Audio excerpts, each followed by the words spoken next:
On a expliqué, on a expliqué hier, on a commencé, je suis resté sur le malach, où on expliquait maintenant, c'est quoi le shiur du amal, ma shiur chez l'amal.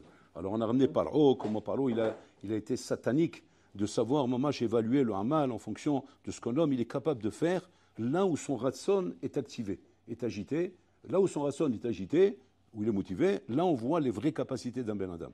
On ne peut pas voir les capacités d'un Ben Adam lorsque son ratson n'est pas agité, n'est pas activé. Ouais. Il n'est pas dans les bonnes conditions, il n'est pas dans son assiette. Il est pas dans... Là, tu ne peux pas avoir tu peux pas dire à un bonhomme un mal de quoi. Et c'est pas ça la référence du Hamal. La référence du Hamal, c'est repérer chez le bonhomme Enachinami ce qu'il est capable de faire quand il est baissier à ratson. Maintenant, tu vas me dire, ok, bon, mais ça c'est la vie. Dans la vie, il y a des hauts, des bas. Il y a des fois on est très haut, des fois on est très bas. Des fois le ratson lui est très haut, lui est très bas. Ken, comment tu peux me dire maintenant que concernant l'étude de la Torah, ça doit être constamment comme référence ton ratson au plus haut niveau.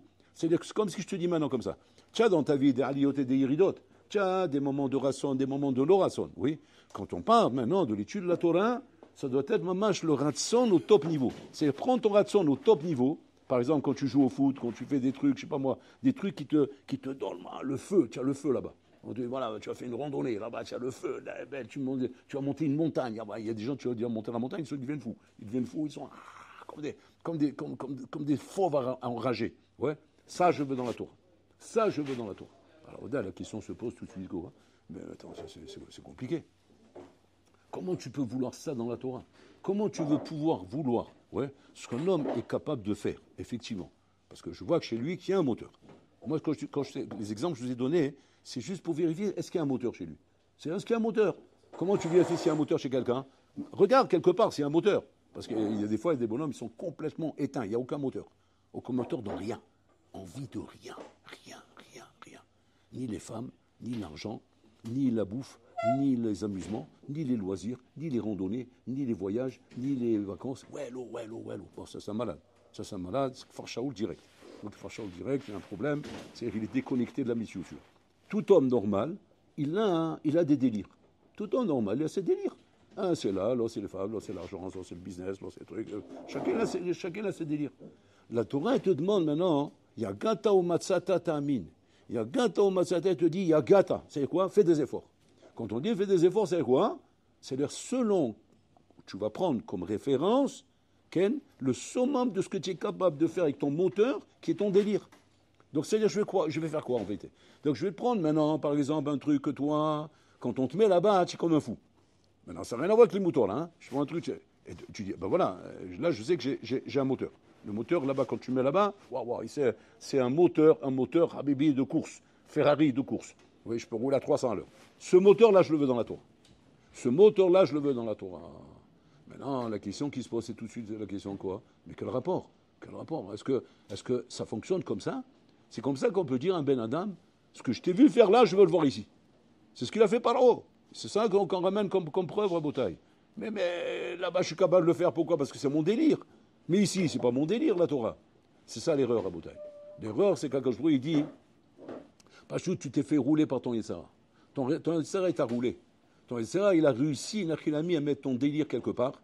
Alors que Bolorlam, quand il t'a conçu, ta conception, il t'a créé, il t'a amené dans ce monde, il a donné la Torah à Israël, il faut savoir une chose, comme c'est du Maram Shif, que ton délire qu'on t'a donné, et que toi, malheureusement, tu as détourné comme on détourne un avion, et tu l'as utilisé pour le pognon, pour l'argent, pour les femmes, pour les loisirs, pour les amusements, sache une chose, que ce délire, il était pour la Torah. Il était pour la Torah. Simplement, il était détourné. C'est un avion qu'on a détourné. Maintenant, qu'est-ce qu'on fait quand un avion a été détourné? Eh bien, on essaie de le ramener à sa place. Ouais, c'est ça le devoir que j'ai. Donc, c'est-à-dire que tu as un devoir. C'est important ce qu'on est en train de dire. De prendre ton délire, oui, et arriver à le mettre dans la Torah. Arriver à le mettre dans la. Comme tu es amoureux des meufs, sois amoureux de Tosot. Voilà. Tu es amoureux de l'argent, sois amoureux de Tosot. Tu es amoureux de la bouffe, sois amoureux de Tosot. C'est-à-dire ce que tu as là, mets-le là. Maintenant, comment on fait ça? Et Rosim d'avoir casé. Comment je peux arriver, Rabotaï, à déconnecter un délire qui est une métier, une réalité où là-bas, je n'ai même pas besoin de m'efforcer. C'est automatique, c'est naturel. Naturel, je me lâche là-bas. Et quand j'arrive ici, mais c'est artificiel, c'est pas automatique, je suis pas là, c'est pas mon délire. Comment tu me demandes de prendre ça et me le mettre là? Et que Viechol, c'est le din vachbon qu'on demandera à l'homme après 120 ans. On lui dire, je comprends pas. Pourquoi ton délire, tu l'as mis là-bas et tu ne l'as pas amené ici? Tu vas dire, parce que ça j'aimais pas. Mais non, tu n'as rien compris. Parce que le délire qu'on t'a donné, qui a fait que ça tu as aimé, c'était pour ça, c'était pas pour là-bas. Simplement, le Sarah, il a détourné ton avion. Et toi, tu avais le devoir de récupérer ça là-bas et de le ramener ici. C'est ça la tchouva. L'arzor betchouva, mais ta chouve est tchouva. C'est quoi ta chouve est? Ramène le et à sa place. C'est quoi le et? Le et, c'est le Shem Hashem, qui est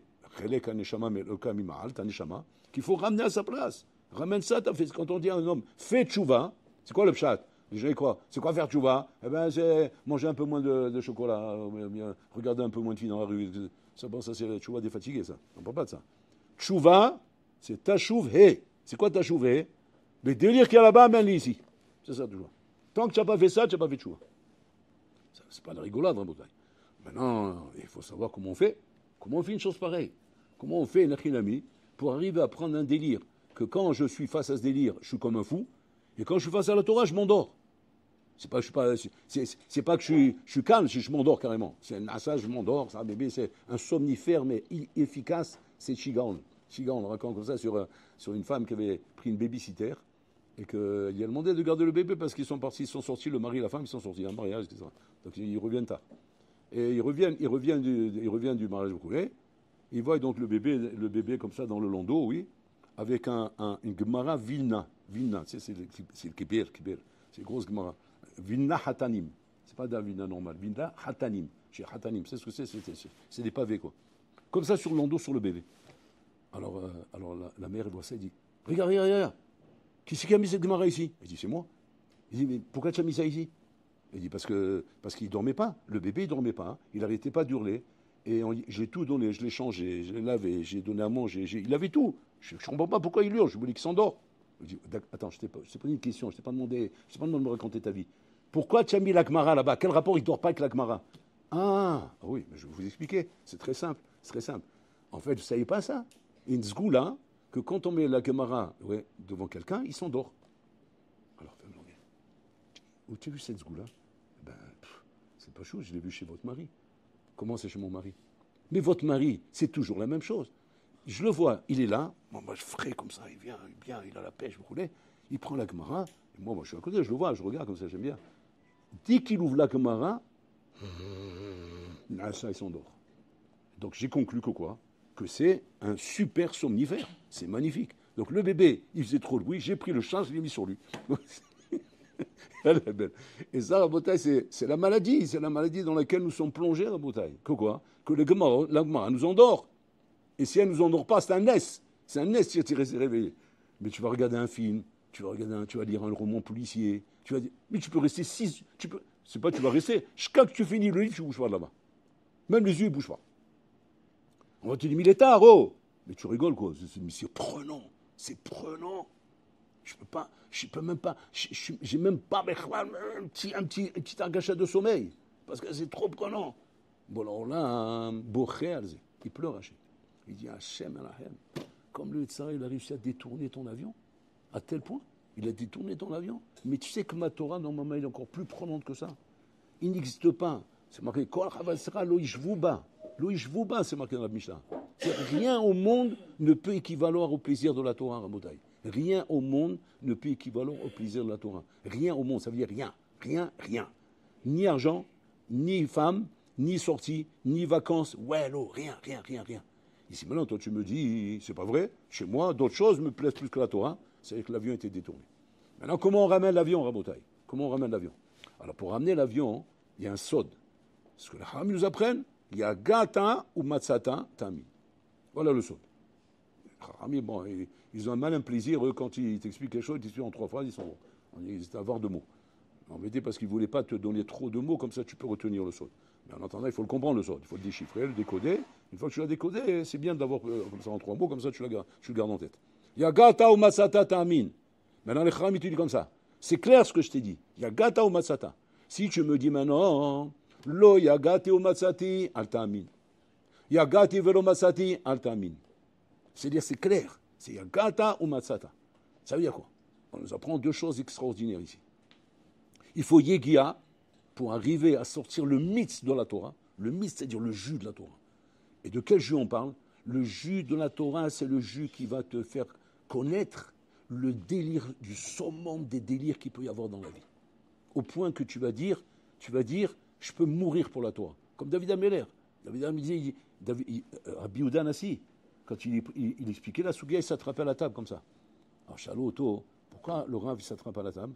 Il dit parce que si je ne tiens pas la table quand je suis en train de faire du Iyun, ma neshama il pourrahat. Sa neshama s'enlève de lui. Regardez le bonheur des madrigotes qu'ils ont atteints, Rabotai. Il y a des madrigotes. Tu dis, mais comment on fait pour atteindre des madrigotes pareils? Pas chaud, Rabotai. Il faut ramener le délire à la Torah. Mais chacun, il a ce délire, Rabotai, qui a été détourné par le Yetzara. Maintenant, comment on fait pour le ramener? Il y a Gata. Il faut Yegia. Yegia, c'est quoi? Il faut faire des efforts pour le ramener, parce que c'est très dur de le ramener. Pourquoi? Parce qu'il s'agit, Rabotai, d'essayer de déraciner un baobab. C'est ça, un baobab? Vous avez entendu parler, c'est quoi un baobab? Un baobab, c'est un arbre qui est en Amazonie, ouais, où ils font des hôtels dedans. C'est-à-dire, dans le tronc d'arbre, ils font des hôtels. T'imagines, c'est-à-dire, c'est des trucs genre plus de 200 mètres de diamètre. Tu fais des hôtels, tu fais à l'intérieur. Avec des étages comme ça, tu montes l'ascenseur, tu descends, il se trouve dans la feuille là-bas, vu sur la branche. La vue sur la feuille du platane. C'est la belle. Ce baobab, Habibi, il a des racines. Va t'amuser à déraciner, Habibi. Là, il faut un je sais pas moi ce qu'il faut pour déraciner un truc comme ça. Il faut une bombe atomique pour déraciner. Comme ça, il faut déraciner Rabotai, le délire qui prie là-bas. Il faut le ramener ici. Quand Khami te dit, ça c'est Yagata. C'est quoi le Yigia Rabotai? Yigia quoi? Physique? C'est une Yigia physique? C'est quoi? C'est taper la tête sur la table? C'est quoi physique? Non, physique, c'est même pas la peine. C'est même pas la peine. Si un bonhomme essaye de se forcer physiquement, Rabotai, s'asseoir devant Sagmara, et qui croit que c'est ça la Yigia, il n'a rien compris. Il ne tiendra pas longtemps, parce que si jamais le corps, tu le forces trop longtemps à tenir devant quelque chose, ouais, je ne veux pas aller loin, il va s'endormir. Voilà. Je ne vais même pas dire qu'il va taper une crise. Non, on n'a pas besoin de parler de choses graves. Il va s'endormir, il va te dire lâche-moi, tu ne me lâches pas ou que je m'endors. Maintenant, monte et descend. Monte et descend. Et les Khaouras, tu te demandes, alors comment on fait alors? Comment on fait quand on a un corps comme ça qui se déconnecte dès qu'il sent qu'il n'a pas son délire? Comment on fait? Il n'a pas son délire, il déconnecte lui. Je te mets devant un film qui t'ennuie, qu'est-ce que tu fais? Tu t'endors? Je dis non, reste réveillé. Mais je vais rester réveillé, mais il m'ennuie ce truc-là, je m'endors, je peux pas continuer à écouter ça, c'est pas possible. Et il faut que tu restes. Comment on fait? Il faut que ce soit un mal mental, pas un mal physique, mental. C'est quoi un mal mental? C'est-à-dire que tu dois faire du iyun, mamash bemida meod chazaka. La'ayen. C'est-à-dire beaucoup être mérienne. C'est-à-dire pas se contenter uniquement, Rabotai, d'une havana chitrite des choses, d'une compréhension superficielle. De comprendre Be'iyun. Ce amal-là, où tu es nakhinami, où tu y as Géa, Be'iyun, de comprendre Be'iyun, une souga ou un limoud ou n'importe quoi roulé, c'est ça qui va t'amener à un matzata. Maintenant, c'est quoi matzata? Parce que le chora, c'est une stira. Yegia, c'est plus matzata. Yegia, c'est quoi? C'est havana, je comprends maintenant. Ma Yegia me fait comprendre. Matzata, ça veut dire quoi? C'est Bessahadat. Bessahadat, c'est je marchais dans la rue comme ça, ouais, genre, en train de siffler. Et puis, Tom, j'ai trouvé un billet par terre. Je lui ai dit, waouh, tu as fait Yigia pour trouver ça? Je lui ai dit, non, mais pour c'est marqué Yigia Matsata, il faut Yigia pour trouver. Ben non, je comprends parce que quand tu parles, toi. Yigia, moi, j'ai pas fait Yigia, j'ai trouvé. Donc, comment c'est possible qu'il marque là-bas Matsata? En vérité, il veut te montrer là-bas quelque chose, Hatsum Rabotai. Quand l'homme, il commence à faire des efforts dans le Hayoun Rabotai, alors automatiquement, ce réveil chez l'homme Rabotai, c'est un phénomène physique, Rabotai, physique extraordinaire, que Hachem connaît. Hachem, il connaît ça. Hachem il a créé l'homme, il sait comment ça fonctionne. Quand un bonhomme commence à être mérienne, et que le Hayoun fait bidou que l'effet inverse.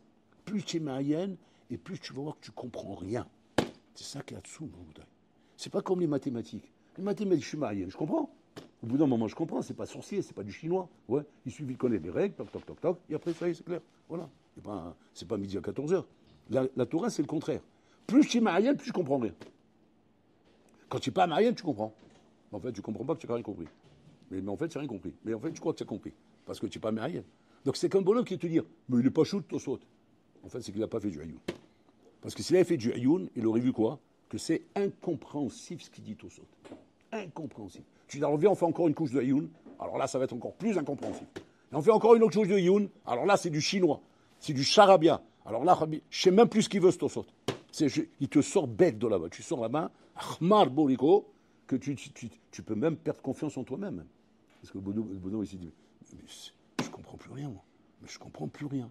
Je ne comprends plus rien. C'est pas possible, mais je ne suis pas un bête quand même. Mais avant de venir à l'Yeshiva, je savais réfléchir. Je ne comprends pas, j'avais lu. Moi, je ne comprends pas, j'ai 20 en maths. J'ai mention dans mon bac. J'ai le meilleur bac. Et on m'a dit que je suis un tueur. Et là, je sais pas, je suis même plus un tueur, je suis un escargot. Je suis même une grenouille, parce que je ne sais pas à quoi on peut me comparer ici. Alors, regardez comment c'est à Tsoum, Rabotai. Hachem, il te met dans un matzab, tu fais Yegia. Ou la Yegia, plus tu es marienne, et moins tu comprends. Ken. Mais le bonhomme, il continue à marienne. Qu'est-ce qui se passe au bout d'un moment? Au bout d'un moment, ce qui se passe, c'est qu'il a une tchouka de comprendre. Il veut comprendre. Il veut comprendre. Maintenant, bon, là, il sait où est le chiour du Yush. Où le bonhomme peut être mitiach. Et le bonhomme, à ce moment-là, quand je vois, il sait que là, il va manier le Yush, tac, il lui donne Metsia. Et là, je te bats. Waouh! Ça y est, j'ai compris.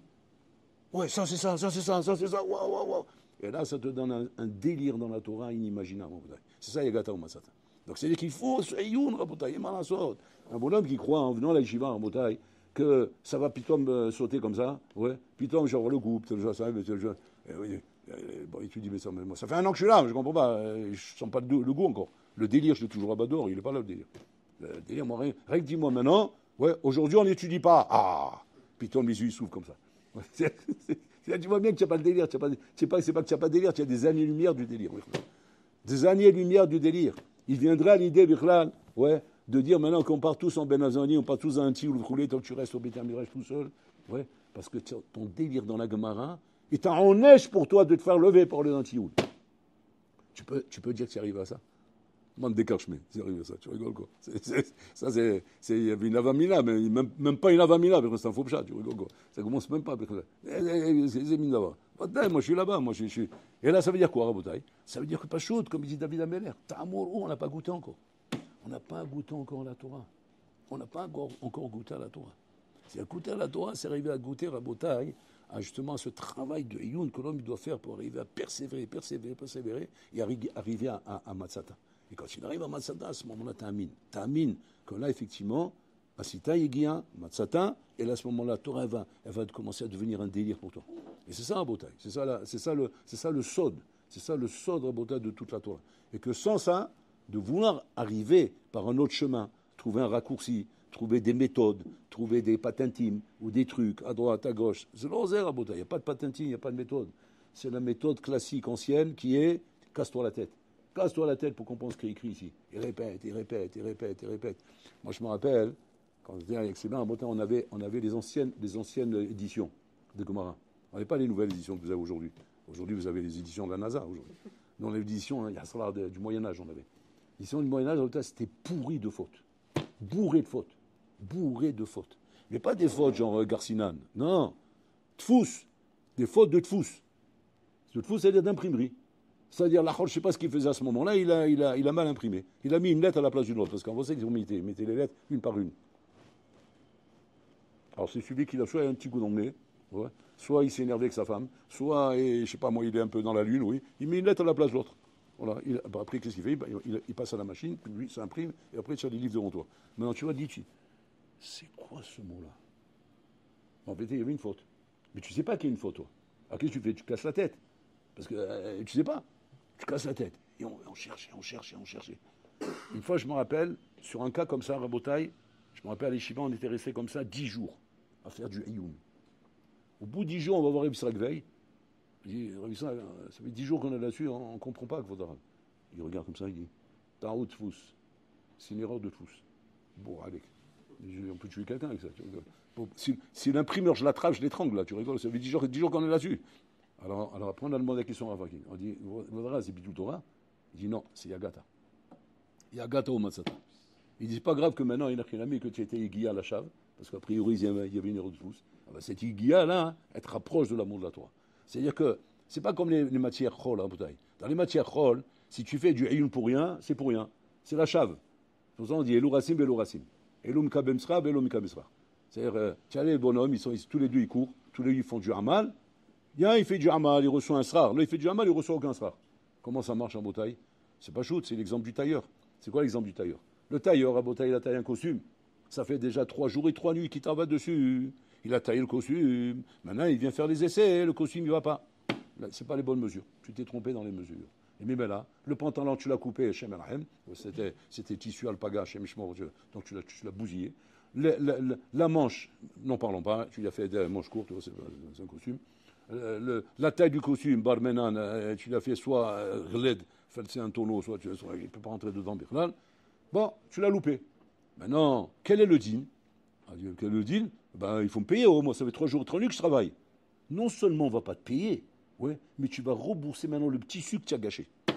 C'est l'homme kablim srar, c'est ça le pshat. Amélim fait l'homme kablim srar. Dans la Torah, tu amel, mais en fin de compte, tu n'as pas compris la souga. Les kablim srar. Pourquoi? Parce que les fous ça règle. Bon, alors, il te dit, je paye pour l'effort. Je ne paye pas pour le résultat. Le résultat, ça ne dépend pas de toi, c'est pas toi qui es fautif. Tu ne comprends pas, c'est pas de ta faute. Pourquoi? C'est mon devoir à moi. Matsata. C'est moi qui dois te donner la chose. Si je ne l'ai pas donné, ce n'est pas de ta faute. Toi, ton devoir, c'est l'amol. L'amol. Tu comprends, dis Todaraba, on t'a donné la solution. Tu n'as pas compris, Todaraba. Pourquoi? Parce que le scar, tu l'auras de toute façon.